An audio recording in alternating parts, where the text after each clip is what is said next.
There's a few things you can do to increase the value of your company if you are thinking about your exit strategy. The first one would be to completely remove yourself from all the operations within the business, to effectively sack yourself. And a good way of doing this would be to think that if you took a 6-month holiday and you had no access to anything, would your company survive, or would even your company do better because you're not there? And so that's a very good indication as to whether you can sack yourself from your business.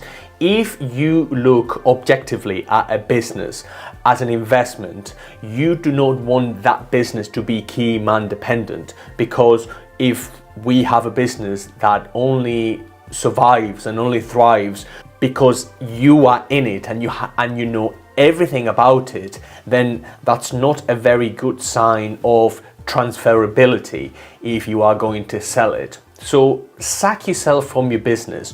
Look at ways to completely remove yourself from the business, to not even touch it. Do something else. That would be the first thing and probably the most important one. The second one has to do with all the processes. If you have read The E-Myth by Michael Gerber, you will know this already. Does your business have systems in place for everything you do? Are all those processes completely automated? Is everything automated? Could anyone walk into your business and start running it without too much guidance, because everything has a process, everything has a method, everything has a way of doing things, and not a way of doing things that you like, but a systematic approach, an automatic approach of doing things. And the last thing you can do to improve the value of your business is to show with numbers that you have a money-making machine,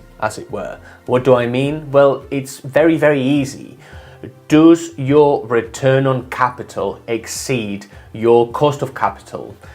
Meaning, do I put £1 in and £1.50 comes out every single time? What happens if I put in £10?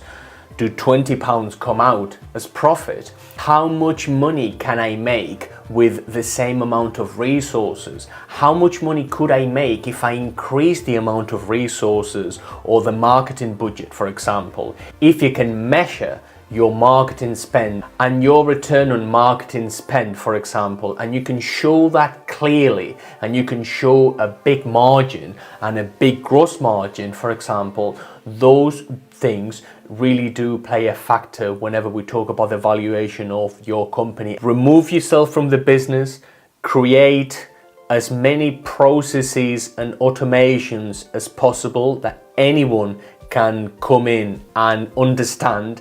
And the third one, make a money-making machine where the return on capital far exceeds the cost of capital.